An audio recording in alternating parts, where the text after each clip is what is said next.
Hello everyone, welcome to online classes. Hope you all are fine and doing well at your home. So पिछली video में हमने क्या पढ़ा था? हमने पढ़ा था अर्थक्वेक के बारे में और हमारा टॉपिक कंप्लीट नहीं हुआ था. आज हम पढ़ेंगे डिस्ट्रीब्यूशन ऑफ अर्थक्वेक बेल्ट कि अर्थक्वेक बेल्ट की डिस्ट्रीब्यूशन कैसे है, किस तरीके से अर्थक्वेक किस किस रीजन में ज़्यादा आता है और किस रीजन में उसकी जो इफ़ेक्ट है वो कम होते हैं. आज हम इस वीडियो लेक्चर में इसके बारे में पढ़ेंगे. सो स्टार्ट करते हैं. The earth experience more than 1 million earthquake every year. Most of the earthquake are minor and less destructive. There are 2 main earthquake belts. अब हमारी अर्थ जो है वो नियर अबाउट, आप हैरान हो जाओगे सुन के कि 1 मिलियन से भी ज़्यादा अर्थक्वेक जो हैं वो एक साल में इंडिया पूरे वर्ल्ड के अंदर आते हैं. लेकिन हम ये जो अर्थक्वेक हैं ये बहुत माइनर होते हैं जिनके बारे में हमें पता भी नहीं लगता, हमें महसूस ही नहीं होता और ये इनसे कोई नुकसान भी नहीं होता. जो माइनर मेजर अर्थक्वेक होते हैं हम सिर्फ उनके बारे में ही जान पाते हैं, उसी के बारे में हमें पता लगता है. अब जो अर्थक्वेक की बेल्ट्स हैं वो 2 टाइप्स की हैं.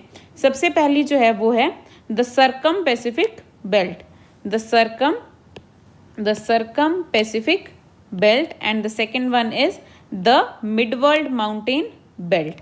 अब सर्कम पैसिफिक बेल्ट क्या है? सर्कम पैसिफिक बेल्ट वो बेल्ट है जहाँ पर जो अर्थक्वेक है वहाँ पे 70% से ज़्यादा अर्थक्वेक जो हैं वो इस बेल्ट में पाए जाते हैं. वो बेल्ट कौन सी है? ये डायग्राम में आप देख रहे हैं कि जितना भी ऑरेंज एरिया है ये वो बेल्ट है. ये कौन सी बेल्ट है? हमारी सर्कम पैसिफिक बेल्ट. इसके अंदर कौन से रीजन्स आते हैं? जो कि वेस्टर्न रीजन्स, वेस्टर्न में तो ये जापान, फिलीपींस, इंडोनेशिया के अंडर आती है और ईस्टर्न मार्जिन्स में ये रॉकीज़ और हिंदू कुश माउंटेन्स के अंडर आती है. इसमें जो एरियाज़ हैं इसमें जो 70% अर्थक्वेक हैं वो इस बेल्ट के अंदर, इस रीजन के अंदर जो है वो अकर होते हैं. ठीक है.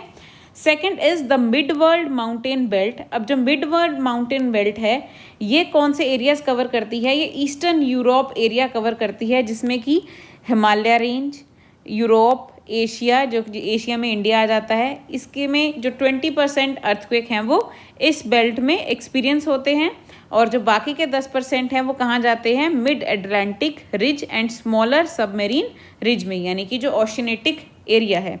तो ये हमारा 100% हो गया. जैसे 70% अंडर आता है पैसिफिक बेल्ट के और 20% मिड वर्ल्ड माउंटेन बेल्ट में आता है और 10% जो है वो कहाँ जाता है? मिड एटलांटिक रिज में या फिर सबमेरीन रिजेस में. तो जो हमारा एल्पीन हिमालय बेल्ट है वो कौन सी है? ये जितना आप ये एरिया देख रहे हो ना, ये वाला येलो एरिया, दिस एरिया, ये है हमारा एल्पीन हिमालय बेल्ट, यानी कि जो हमारे इंडिया में आती है, जिसके जो झटके हैं या जिसके कारण जो है इंडिया में अर्थक्वेक की संभावना सिर्फ कितनी होती है? 20% होती है. अब नेक्स्ट जो टॉपिक है वो है precautions during an earthquake. Precautions यानी कि क्या क्या सावधानियां बरती जाएं अर्थक्वेक के टाइम अगर भूकंप आता है. तो जो सबसे पहला है वो है कि हमें हमेशा जो फायर प्लेसेस हैं या फिर ऐसे एरियाज़ हैं जहाँ पे चिमनी, विंडोज़, हैंगिंग्स हैं या फिर मिरर्स हैं या फिर पिक्चर फ्रेम है, बुक केसेस हैं, उनसे दूर रहना चाहिए. जो भी आग वाली जगह से, चिमनी से और खिड़की से और जो लटकी हुई चीज़ें होती हैं हमारे घर में उनसे, जितने भी शीशे हैं, जितने भी बुक केसेस हैं और जितने भी पिक्चर फ्रेम्स हैं, इन सब से दूर रहना चाहिए.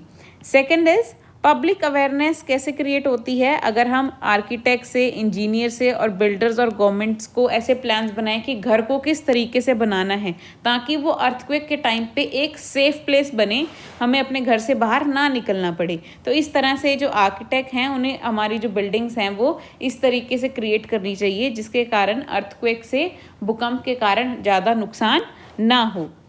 थर्ड वन इज़ अगर हम किसी बिल्डिंग के अंदर फंस जाते हैं, if we trap inside the building, तो हमें क्या करना चाहिए? सबसे पहला काम करना चाहिए किसी सेफ प्लेस पे जाना चाहिए. और सेफ प्लेस में क्या क्या चीज़ें आएंगी? या तो किचन काउंटर के नीचे जाओ या किसी टेबल के नीचे या किसी डेस्क के नीचे या फिर किसी कॉर्नर की साइड में चले जाओ और अपना सर जो है अपनी बाजुओं से कवर कर लो उसे बचाने के लिए, ताकि सर पे ज़्यादा नुकसान ना हो.